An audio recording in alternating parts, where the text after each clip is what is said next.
Okay, so first and foremost, to start this week's episode, the episode ended too early. This was one of the episodes that got me. Like, we had all the build-up during the whole entire episode, and then right at the end, where they actually show Kelvin and Party, I was like, yeah, let's freaking go. We're finally gonna get it. Like, we're gonna see this fight happen. And the episode cut, and then it went to the ED, and I was like, they got me. They got me this episode. 'Cause I wasn't even paying attention to, like, the timeline or, like, how much time was left of the episode. I was literally just, like, engrossed watching the episode, and then it got me. I was like, damn it. I was like, we're gonna have to wait till next week. I love there's a couple of, like, for the most part, I thought this episode was really, really good. And overall, I hella love the episode. The premise of this episode, I thought was really, really cool too. There's one kind of outstanding thing that kind of, like, it just rubs me the wrong way because it's the one thing that I don't like about the show. And I'll talk about that at the end. But I love how this episode basically, like, the chain of events is we get to this new port town, right? We get to this new ocean town, and he immediately visits the guild.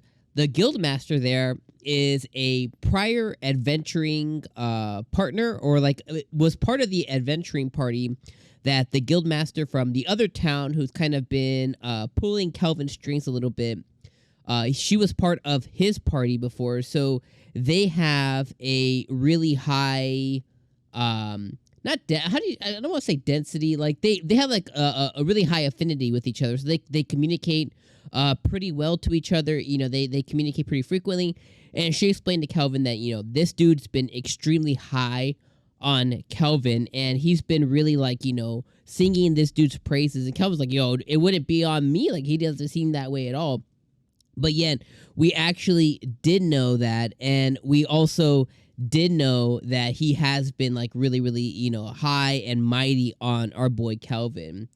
So then, you know, she kind of goes over, like, okay, here's the lay of the land. He talks about the bandits, the black wind, the green wind, whatever it is. You know, he talks about these wind bandits. And we find out that the head of these bandit parties is the actual champion of Tyson, which is the city that they, I think it's like the city that they came from, maybe. But he's like a champion from there, but he's been manipulating, doing human trafficking, all kinds of shenanigans. Apparently, this dude's on, like, some secret mission from the state anyways. But regardless, he's been doing all that.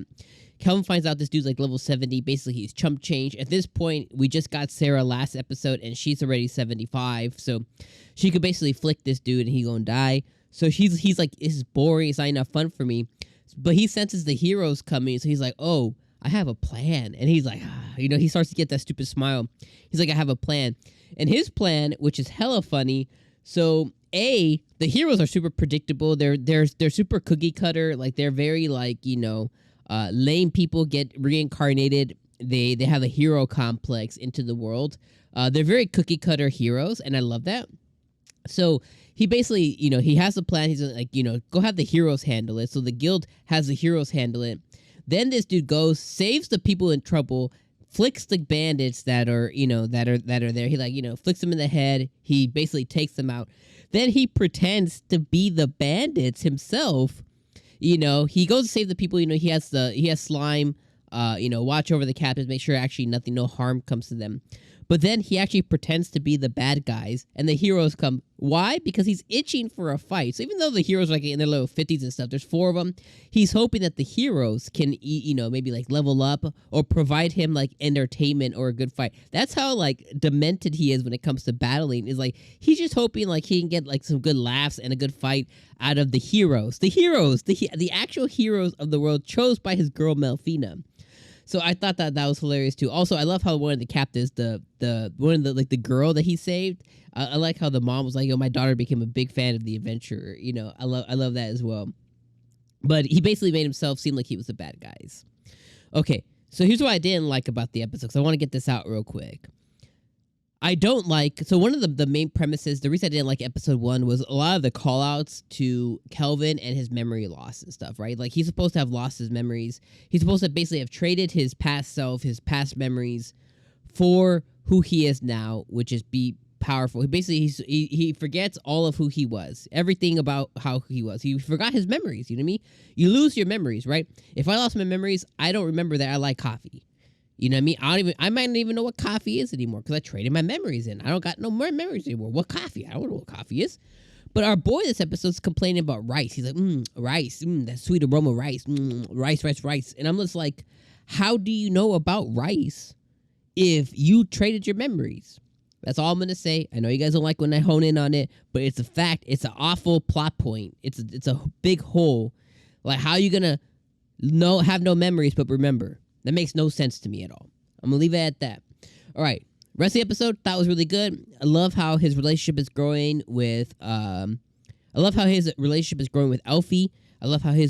is now growing with Sarah. I love how the Knight, our Dark Knight, called it out of like, no wonder Malfina's trying to get a body ASAP because she got these two girls she gotta compete with, you know what I mean? Like she doesn't want to be left out as a spirit. She wants to get some loving from Kelvin too. And I love how they called that out as well.